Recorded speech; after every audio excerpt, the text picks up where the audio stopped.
ఇక్కడందరూ కళాకారులు అద్భుతమైన పాటలు పాడి తమ జీవితాన్ని త్యాగం చేసి ప్రజలు కదిలించే వాళ్ళు. వాళ్ళ ముందు నేను ఒక చిన్న పాట పాడాలనుకున్నాను. ఇందాక మన రవణ చెప్పినట్టు పాట అందరూ గద్దన్న పాట ఒకటి చాలా అద్భుతంగా తీసుకుంటున్నారు. రెండిటికి జవాబు చెప్తూ ఒక పాట పాడతాను. ఒక పాటని మనము ఆయుధంగా తీసుకొని పోవాలి.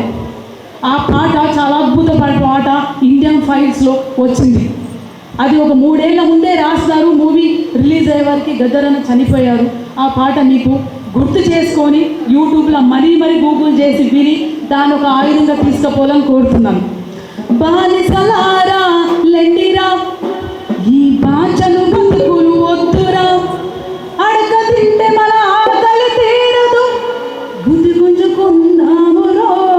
ఇందాక ఇక్కడ బానిసలన్నది దళితులు అనగారిన వర్గలే కాదు.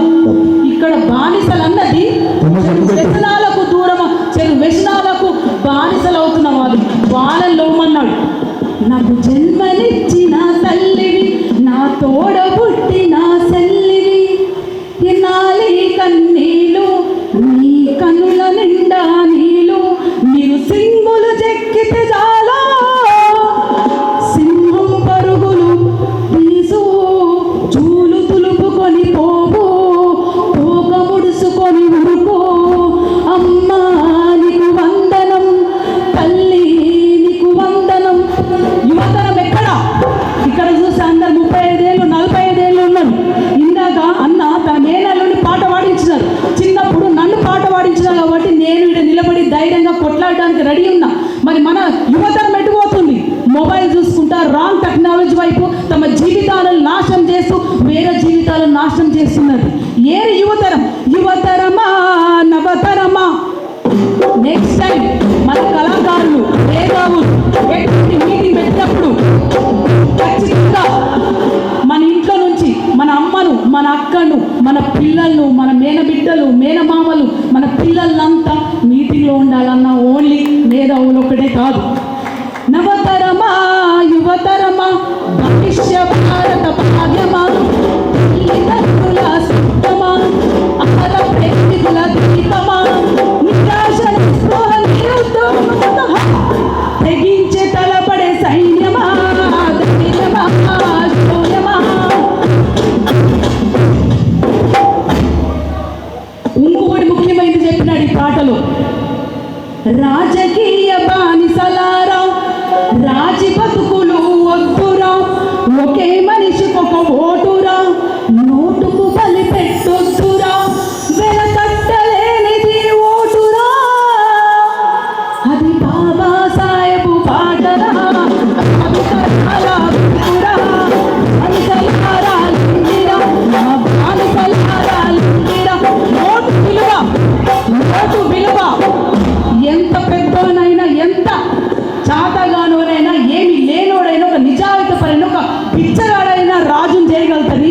అట్లాగే ఒక రాజుని గద్దెదించే శక్తి ఓటుకుంది. అదే రానున్న తరానికి ఆయుధం. భారత మాత రాజ్యాంగం అభాగ్యుల ఆయుధం. ఒకటి ఇక్కడ చాలా గుర్తుపెట్టుకో. భారత మాత రాజ్యాంగం అనగానే దళితులకు, ఎస్సీ ఎస్టీ బీసీలకు అనుకుంటారు. కాదు.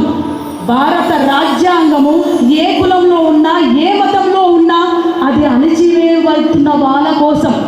భారత మాత రాజ్యాంగం అభాగ్యుల ఆయుధం, 7 తరాల త్యాగం, అది జ్ఞాన యుద్ధముల గ్రంథం.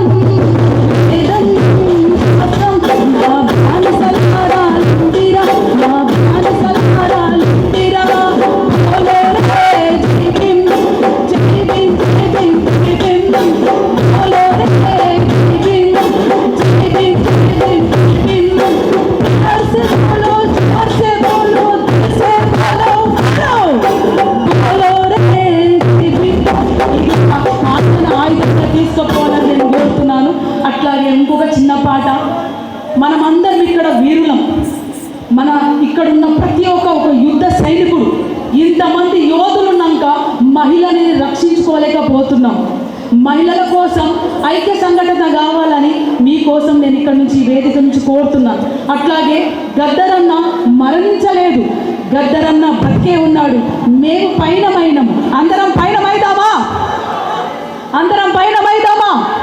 అందరం పయనమైతున్నామని గద్దరన్న బిడ్డగా ఆయనకు ఒక పాట నివాళి అర్పించాను. ఎందుకంటే గద్దరన్న చనిపోయినాక నేను ఆయన సంతాప సభ వెళ్ళిన ప్రతి అడుగులో నాకు గద్దరన్న చనిపోలేదు. మీ కన్నుల్లో, మీ గుండెల్లో, మీ పాటల్లో, మీ ఆవేశంలో, మీ ఆశయంలో గద్దరన్న కనిపించాడు. నాయన నీకు సావు లేదు, నాయన మేము వస్తున్నాం, మేము పైనమైనమే అని ఆయన ఒక పాట అంకితం చేశాం.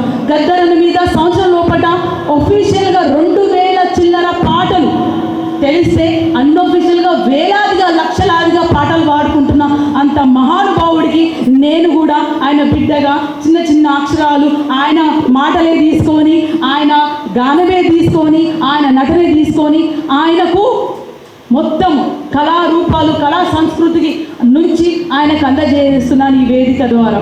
నీ పాట ఆగలే మాయన్న గద్దర